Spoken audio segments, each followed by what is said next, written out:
In the deep silence of space, a fleet of alien ships moved closer to a small blue planet. They had discovered Earth many years ago, but now they had decided to come. The alien empire was powerful and proud. They ruled many worlds and believed no new species could ever threaten them. To them, humans were only a primitive race, fighting each other with old weapons, wasting time in endless conflicts. The aliens thought it would be easy to crush this world and take it for themselves. Scouts were sent first. They hid their ships in the shadows of the moon and began to watch. What they saw was confusing. Humans were strange. They built great cities full of light, but also destroyed them in wars. They created powerful machines, but also used simple tools with clever skill.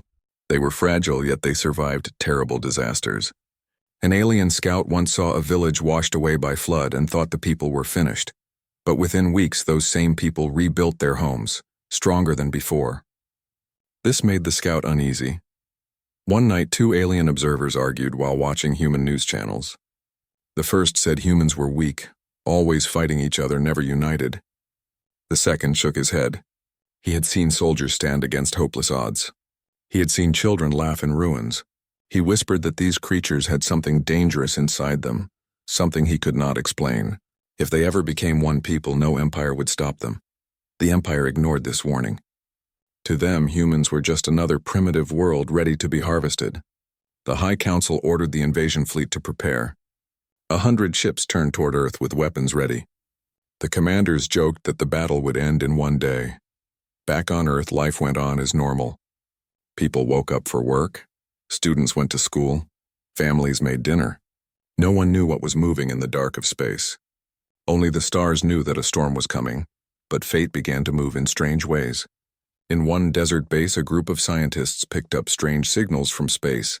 At first, they thought it was random noise, but soon patterns appeared. The signals were not natural. Something intelligent was out there. The scientists warned the government, but their words were dismissed. Humanity had always heard stories of UFOs. This seemed no different. The scientists kept listening anyway. The signals grew stronger as the alien fleet came closer. Satellites picked up strange shadows crossing the edge of the atmosphere. Birds flew in odd formations, animals reacted with fear. Nature itself seemed to sense what was approaching. On the alien flagship, the commander looked at Earth with cold eyes. He called it a soft world, beautiful but weak. He planned to strike quickly, break communications, and force surrender. He told his crew to watch how easily the humans would fall.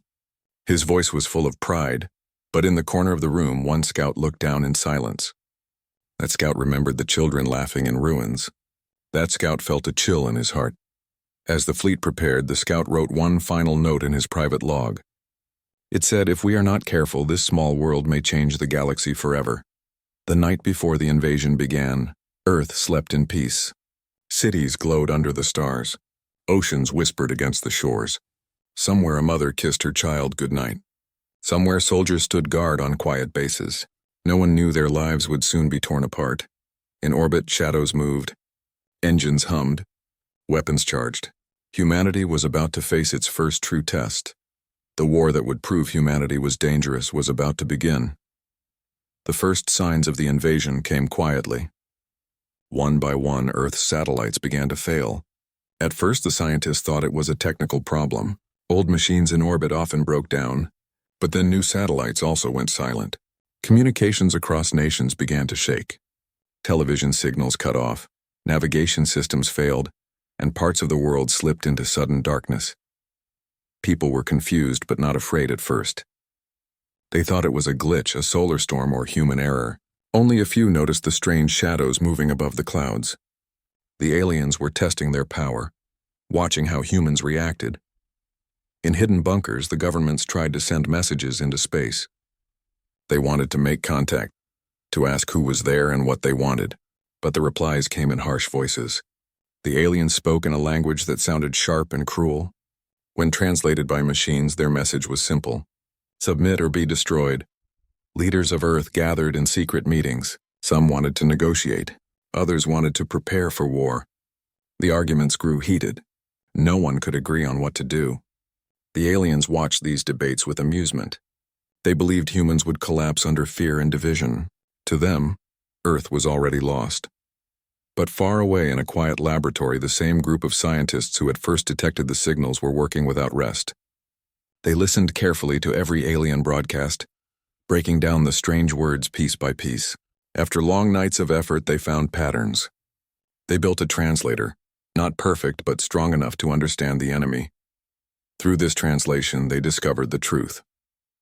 The aliens did not come for peace or knowledge. They had come for conquest. They planned to strip Earth of resources and enslave or destroy its people. The scientists felt cold when they read the alien words.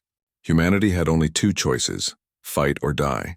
Instead of sending panic, the scientists decided to send a warning. They broadcast a simple message to the whole planet. The message was short but powerful. They are coming. They will not stop.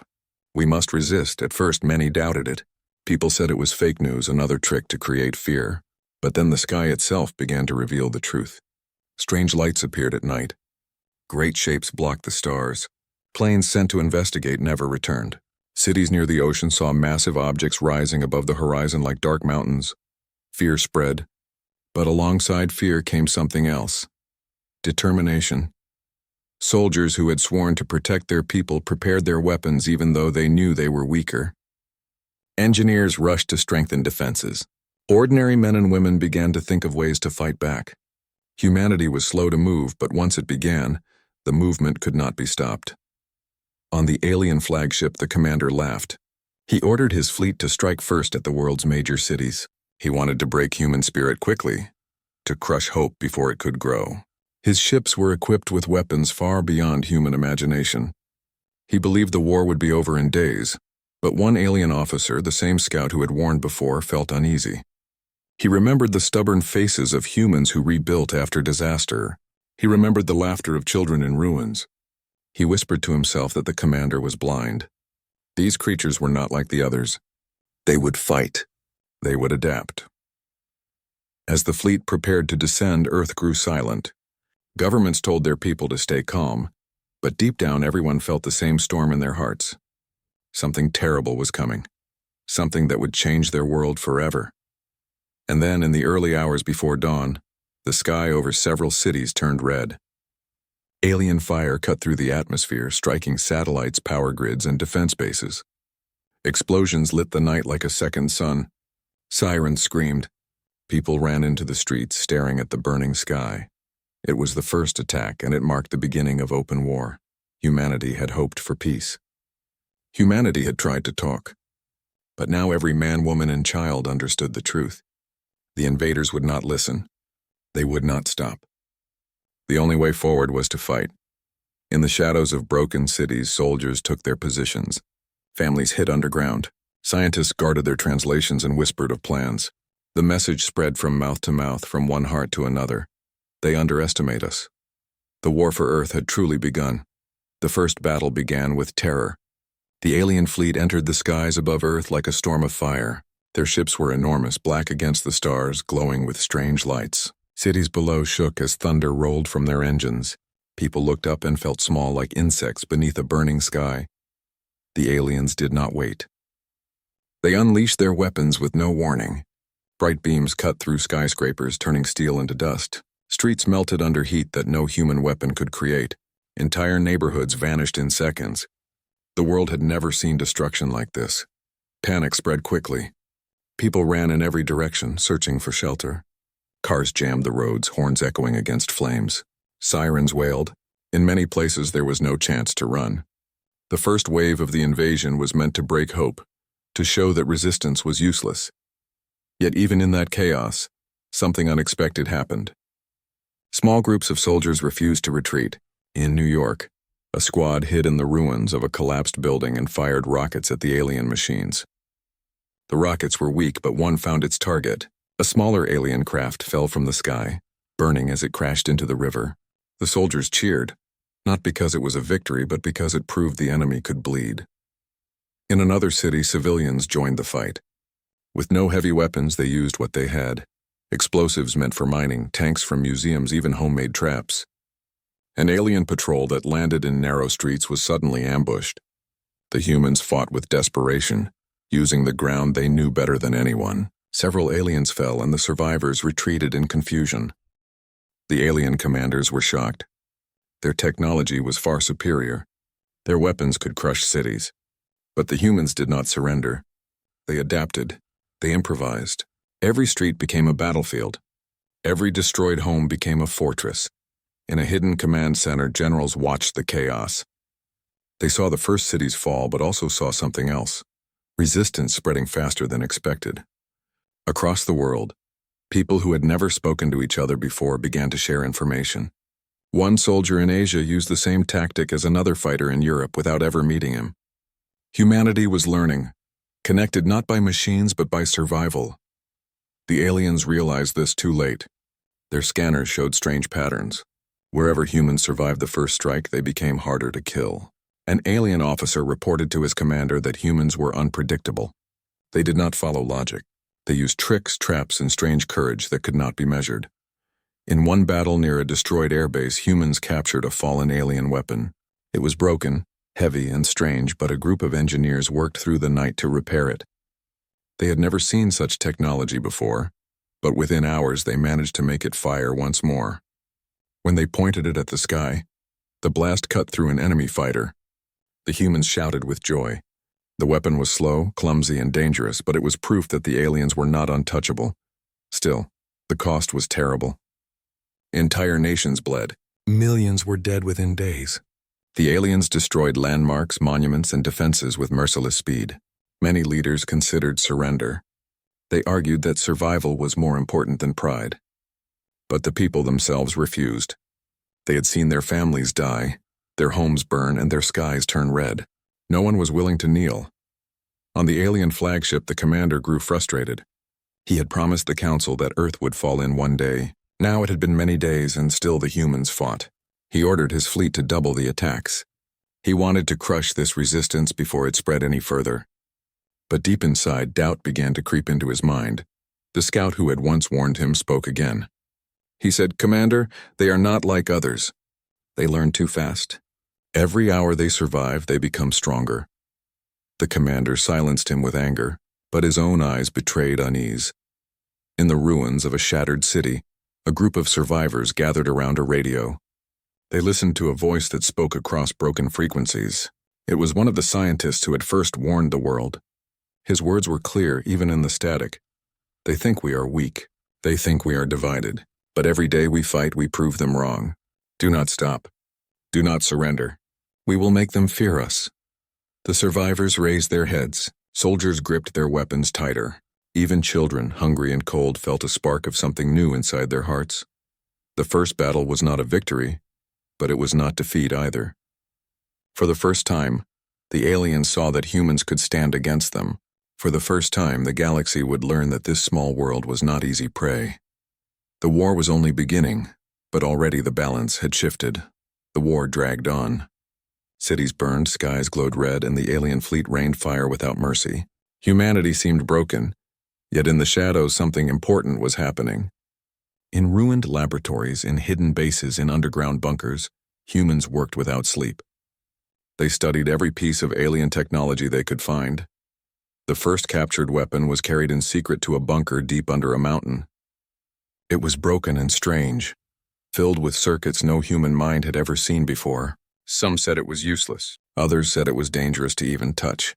But a group of engineers and scientists refused to give up. They took the weapon apart piece by piece, writing notes, arguing, trying again and again. Days passed, then weeks, and finally something changed. One night the weapon came alive. The sound was sharp and alien, the glow frightening, but it worked. The humans fired it into the air and the beam lit up the night sky. For the first time, humanity had stolen a piece of the enemy's power. When the news spread, hope began to grow. Fighters who had been losing battles now dreamed of turning the enemy's weapons against them. Soldiers carried damaged alien rifles, hoping someone could repair them. Engineers took parts from wrecked ships and fitted them onto human machines. Old tanks rolled into battle carrying strange alien cannons. Helicopters flew with glowing wings built from stolen parts. The aliens noticed this quickly. Reports reached their commanders, and the words were the same everywhere. Humans were using alien technology far sooner than expected. The commanders laughed at first. They thought humans would need centuries to understand their science. But within weeks, humans were firing alien weapons back at them. This was not possible. It was not logical. On the flagship, the alien leader grew angry. He shouted at his officers, demanding answers. One scout told him the truth. They learn too fast. They adapt in ways we cannot predict. If they continue, they will soon strike us in places we thought safe. The commander silenced him again, but the warning echoed in his mind. On Earth, the battles changed. At first, humans had fought with desperation. Now they fought with growing skill. In one city, a squad used a repaired alien cannon to ambush a patrol ship, blasting it out of the sky. In another, engineers turned broken alien drones into traps, luring enemies into deadly explosions. Every victory was small, but each one sent a message. Humans were not only surviving, they were evolving. The aliens began to fear the cities themselves. They saw ruins not as graves, but as weapons. Streets hid ambushes. Tunnels carried fighters who appeared and vanished like ghosts. Even the forests and deserts became traps filled with mines and hidden guns. Every day the invaders lost more than they had expected. In one daring move, humans managed to capture an entire alien craft. It crashed near the mountains, and before the aliens could recover it, resistance fighters surrounded it. They dragged the broken machine into a cave and began to study it. Weeks later, the craft was flying again, not with alien pilots, but with humans at the controls. When it appeared in the sky, firing against the invaders, the aliens were struck with disbelief. The world began to change. Nations that had once hated each other now shared knowledge freely. Engineers in one country sent blueprints to another. Scientists traded discoveries through secret channels. Humanity was uniting, and every step made them stronger. The alien council far away in the stars grew uneasy. Reports came from Earth again and again. Casualties were rising. Ships were falling. Entire cities were resisting with weapons the humans should not even understand.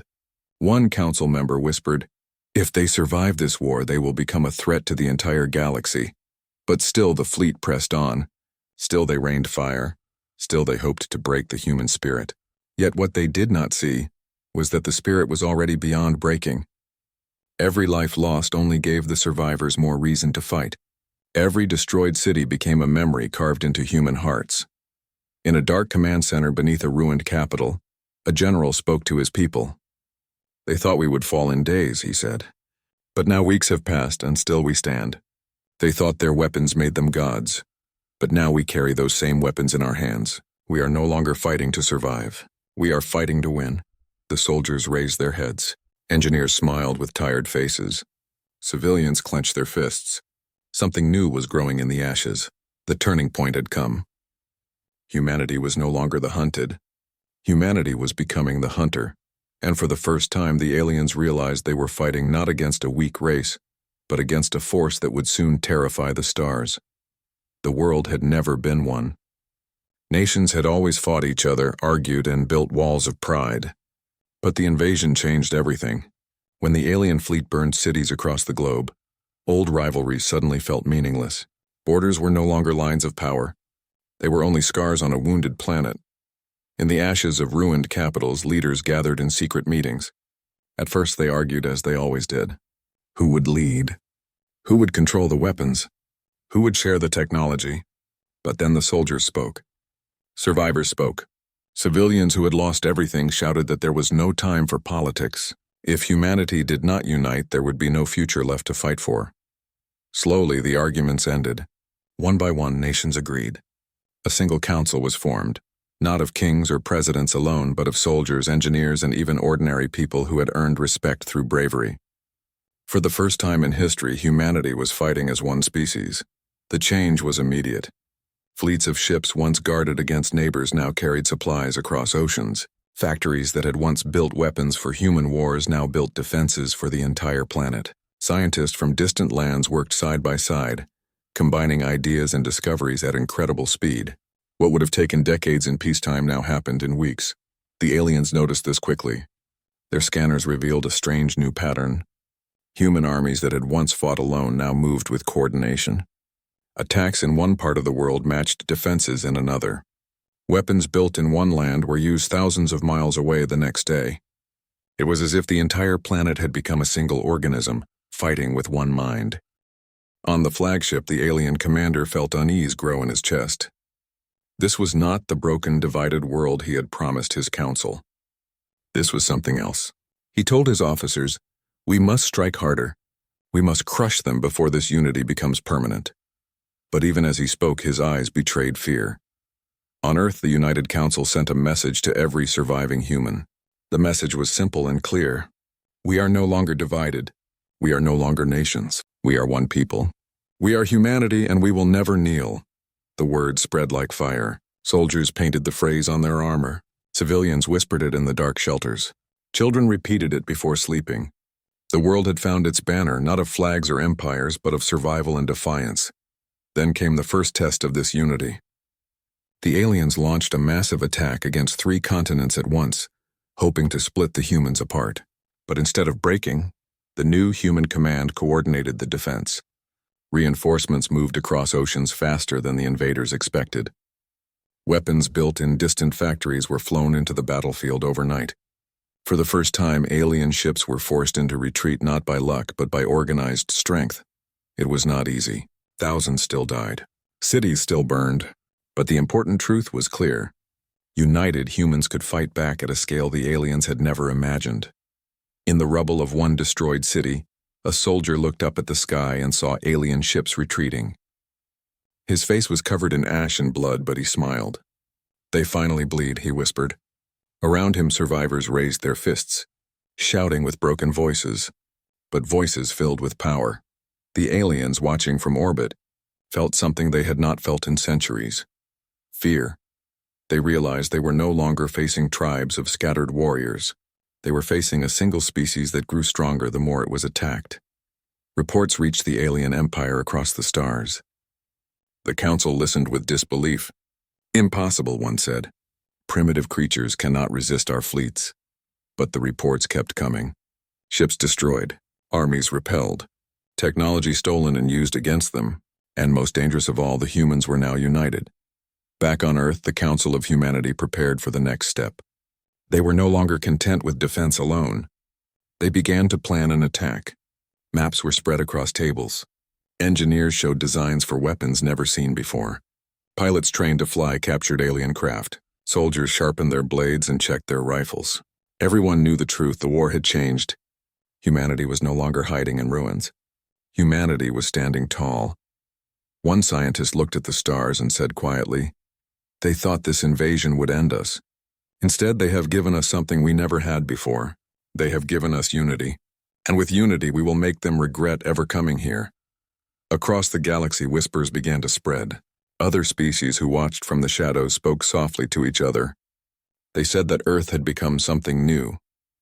They said that humanity was dangerous, and soon, the invaders would learn this truth the hard way.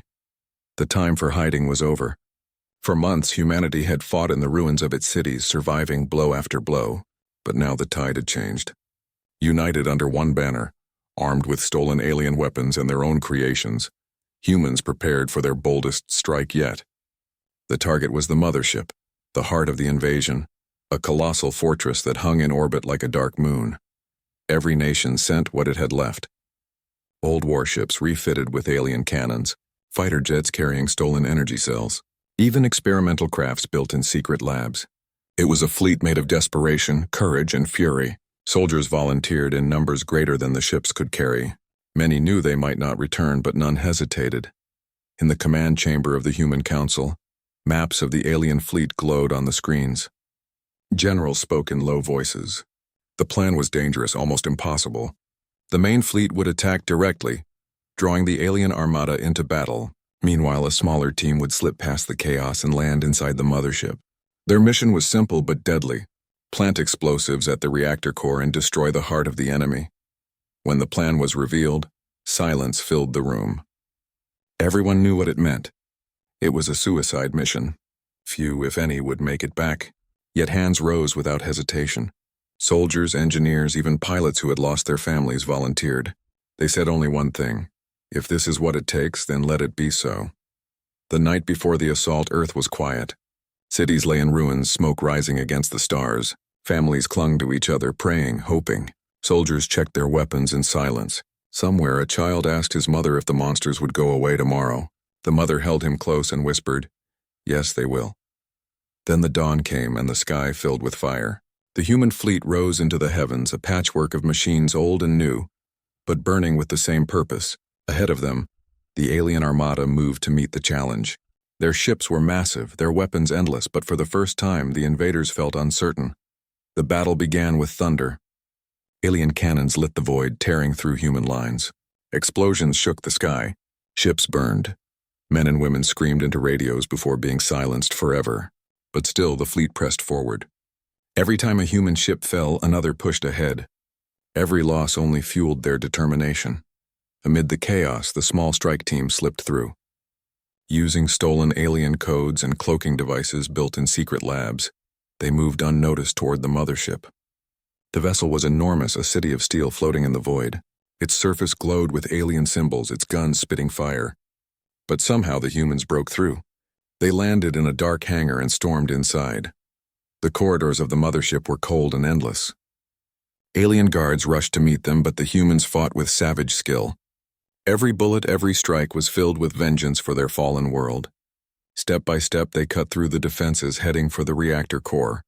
Meanwhile, outside, the human fleet suffered. Ships broke apart, their pieces falling into Earth's atmosphere like meteors, yet even in death they fought. Pilots rammed burning fighters into enemy cruisers. Captains steered doomed ships directly into alien lines, sacrificing themselves to open paths for others. It was madness, but it worked. The alien formation began to fracture. Inside the mothership, the strike team reached the core. It was a vast chamber glowing with violent energy, the heart of the enemy's power. The humans set their charges, each one a piece of Earth's defiance. But then the alarm screamed. Alien soldiers poured into the chamber. A brutal fight erupted. One by one, the humans fell, buying time with their lives. At last, only a few remained. The leader of the team, bleeding and broken, looked at the timer on the explosives. He knew he would not leave. He pressed the final code and whispered into his radio, "For Earth." Outside, as the human fleet began to collapse, a sudden explosion lit the void. The mothership shuddered, its lights flickering. Then, with a roar that shook even the stars, it erupted into fire. The blast tore through the alien armada, ripping ships apart, scattering survivors in panic. The heart of the invasion was gone. On Earth, people looked up and saw a star die in the sky. They fell to their knees, crying, shouting, embracing. For the first time since the war began, the night sky was theirs again. But the victory was not without cost. The fleet was shattered. Millions had died. The strike team had not returned. Yet their sacrifice had saved humanity.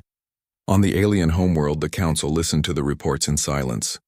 An empire that had ruled for centuries had been defeated by a race they had called primitive. One voice finally spoke. "If they can do this now, what will they become in the future?" No one answered. The silence itself was the answer. The galaxy had just witnessed something new. Humanity had stood against the impossible and won. The war was over, but the world was not the same. The alien fleet had fallen, their mothership shattered, their soldiers scattered. For the first time in months, the sky above Earth was quiet. No burning lights, no ships of death, only the stars. Humanity had survived. Cities still lay in ruins. Smoke still rose from broken streets. Millions had been lost. Families torn apart, nations scarred forever. Yet in the silence after battle, something stronger than grief filled the air. Pride. Humanity had faced an empire that ruled the stars, and humanity had won. In the ruins, survivors walked through ashes, searching for loved ones. Soldiers carried their dead with trembling hands, not as victims, but as heroes. Children came out of shelters and looked up at the sky, no longer afraid. Everywhere, people whispered the same words. "We are still here." The Council of Humanity sent a final message across the planet. It was short, but it carried the weight of every sacrifice. "The invaders are defeated. Earth is free. Remember those who gave their lives, for they are the shield that saved us all." The message spread across radios, screens, and even handwritten notes. People repeated it until it became a promise carved into memory. Far above Earth, alien wreckage floated in the void. Ships that once shone with pride now drifted as broken shadows. Across the galaxy, other civilizations watched. They had seen the war from a distance, too afraid to interfere.